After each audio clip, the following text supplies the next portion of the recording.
Hola niños y niñas, espero que estén muy bien, cuidándose en casita. Hoy los invito a ver la clase número 11 correspondiente a la asignatura de Ciencias Naturales para niños y niñas de cuarto año básico. El objetivo de la clase es identificar factores bióticos y abióticos. Antes de comenzar la clase, quiero que observen la imagen que aparece en la portada de hoy. ¿Sabían ustedes que existen factores naturales que tienen vida y otros que no?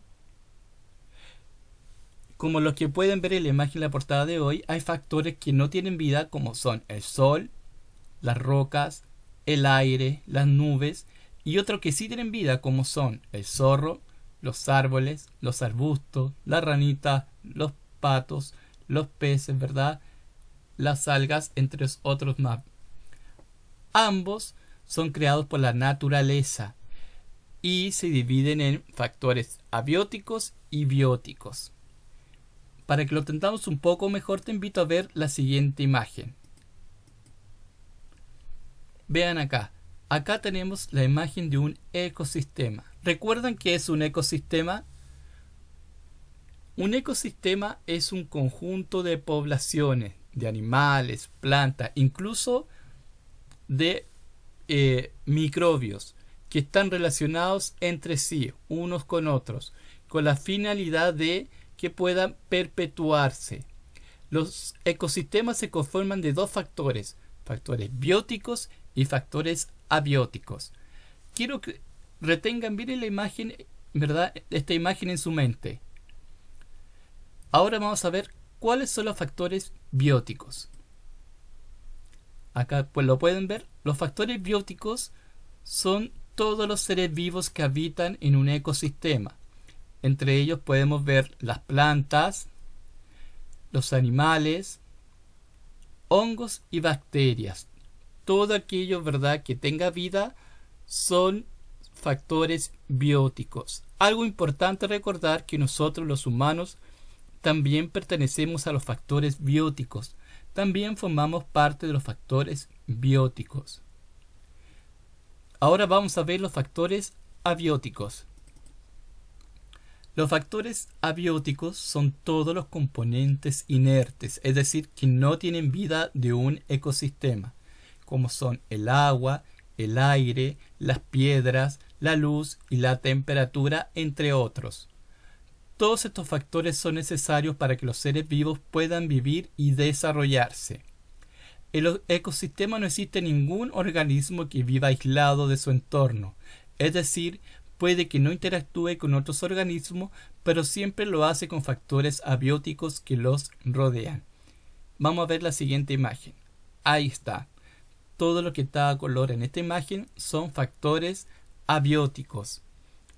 Entonces, lo principal que tenemos que tener claro que los factores abióticos, ¿verdad?, son todos los que no tienen vida y comprenden tanto los fenómenos físicos, que ahí encontramos la presión atmosférica, la lluvia, el aire, y los factores químicos, donde encontramos los minerales, los componentes de la roca, la salinidad del agua, ¿verdad?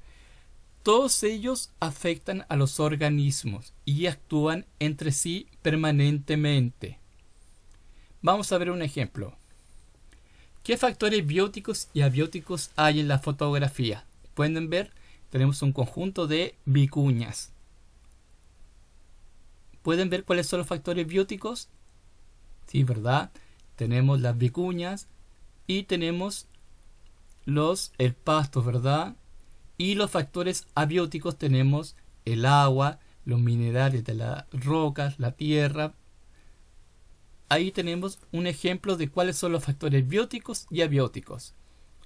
Quiero que vamos a ver ahora las interacciones en el ecosistema. En los ecosistemas existen muchas formas en que los seres vivos se relacionan unos con otros. Por ejemplo, un ciervo interactúa con el pasto, alimentándose de él, y un ave puede interactuar con un árbol al construir un nido en sus ramas. Algunas interacciones que pueden ocurrir entre los organismos son: vamos a ver las interacciones que ocurren dentro de un ecosistema. La primera interacción que vamos a ver es la competencia. La competencia es eso, cuando hay dos organismos que compiten entre sí. Por ejemplo, tenemos en este caso tenemos dos organismos que compiten entre sí por la comida, pero no solo pueden competir por la comida, también pueden competir por el refugio. En la imagen vemos los leopardos y las leonas compitiendo, ¿verdad?, por capturar ese venado, ¿verdad?, o ese ciervo, donde para alimentarse ambos, que son de distintos, ¿verdad?, los leopardos y las leonas compiten por un mismo alimento.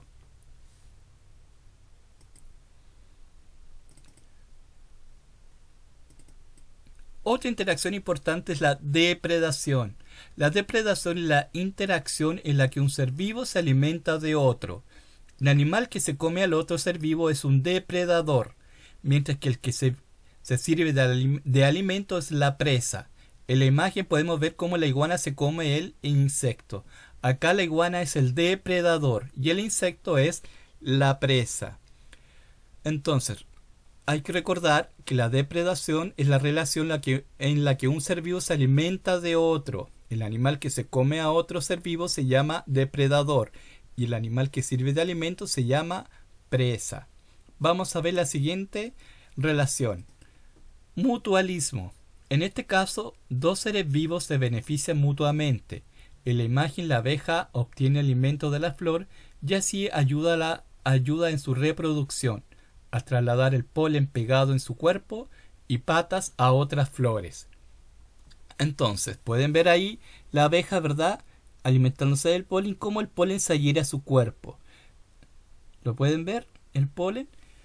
Entonces ella, cuando se posa en otra flor, ¿verdad?, lleva este polen, lo que permite que la otra flor pueda reproducirse. Veamos otros tipos de relación. Los seres vivos también interactúan con los componentes abióticos del ecosistema. Por ejemplo, cuando los animales respiran, interactúan con el aire que los rodea, mientras que al hacer nidos, como los animales, interactúan con las piedras, ramas y tierra del suelo. Otro tipo de relación entonces son que los seres abióticos, ¿verdad?, se interactúan con los seres bióticos interactúan con los seres abióticos. Es decir, en este caso, la ave recoge piedras, ¿verdad?, y ramitas para construir su nido. El castor recoge ramas para armar su casa, ¿verdad? Y aquí las hormigas, al igual, trasladan este palito, ¿verdad?, para formar sus hogares, sus tierras. Para entenderlo un poquito mejor, te invito a ver el siguiente video. Esto nos ayudará a conocer las diferencias entre ambos y su importancia con el medio. Comenzaremos por saber qué es un ecosistema. El ecosistema es el conjunto de poblaciones, animales, plantas y microbios relacionados entre ellos y con el medio, de modo que el agrupamiento pueda perpetuarse. El ecosistema se compone de dos factores, bióticos y abióticos. Lo primero es explicar qué son los factores bióticos. Los factores bióticos son los organismos vivos que interactúan con otros seres vivos. Se refieren a la flora y fauna del lugar y sus interacciones. Un ecosistema siempre involucrará a más de una especie vegetal que interactúan con otros factores abióticos.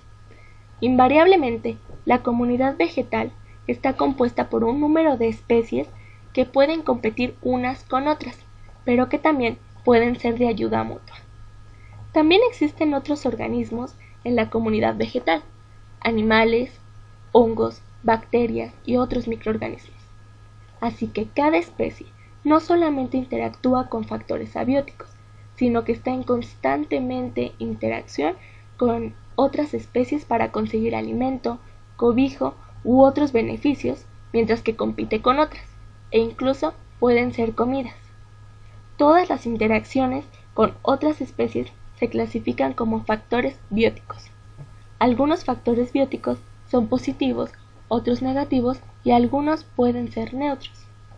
Las características principales de los factores bióticos son: todos los seres vivos tienen una organización química y estructural definida, tienen metabolismo, excretan, se reproducen, crecen, mueren y tienen la capacidad de adaptación, así como tienden a la entropía negativa. A continuación, sabremos a qué nos referimos con el concepto factores abióticos. Los factores abióticos son los distintos componentes que determinan el estado físico en el cual habitan los seres vivos. Los principales son lluvia, precipitación, temperatura, luz, viento, nutrientes, químicos pH y salinidad. Todos los factores químico-físicos del ambiente son llamados también factores abióticos. Los factores abióticos más conspicuos son la precipitación y temperatura. Todos sabemos que estos factores varían grandemente de un lugar a otro, pero las variaciones pueden ser aún mucho más importantes de lo que normalmente reconocemos. No es solamente un asunto de precipitación total o temperatura promedio. Por ejemplo, en algunas regiones la precipitación total es de más o menos 100 centímetros por año, que se distribuyen uniformemente por el año. Esto crea un efecto ambiental muy diferente al que se encuentra en una región donde cae la misma cantidad de precipitación, pero solamente durante 6 meses por año, la estación de lluvias, dejando a la otra mitad del año como la estación seca. Igualmente, un lugar donde la temperatura promedio es de 20 grados centígrados y nunca alcanza el punto de congelamiento es muy diferente de otro lugar con la misma temperatura promedio, pero que tiene veranos ardientes e inviernos muy fríos. De hecho, la temperatura fría extrema es más significativa biológicamente que la temperatura promedio. Aún más, cantidades y distribuciones diferentes de precipitación pueden combinarse con diferentes patrones de temperatura, lo que determina numerosas combinaciones para apenas estos dos factores. Pero también otros factores abióticos pueden estar involucrados, incluyendo tipo y profundidad del suelo, disponibilidad de nutrientes esenciales, viento, fuego, salinidad, luz, longitud del día, terreno y pH. Entre los factores abióticos más relevantes caben destacar los siguientes elementos: sol, aire, agua, suelo, clima, relieve y luz. Por mi parte sería todo, espero que haya sido de su agrado. Muchas gracias por su atención. Ya chicas y chicas, llegamos al final de la clase. Recuerda entonces que cuando alguien te pregunte qué es un factor biótico, ustedes solo deben responder que es todo aquel ser vivo existente en un ecosistema, y que es un factor abiótico es aquel fenómeno sin vida. Que estén muy bien. Cualquier duda, sus padres tienen mi WhatsApp y me realizan la pregunta a través de mi número de teléfono. Que estén muy bien, un abrazo grande, cuídense mucho.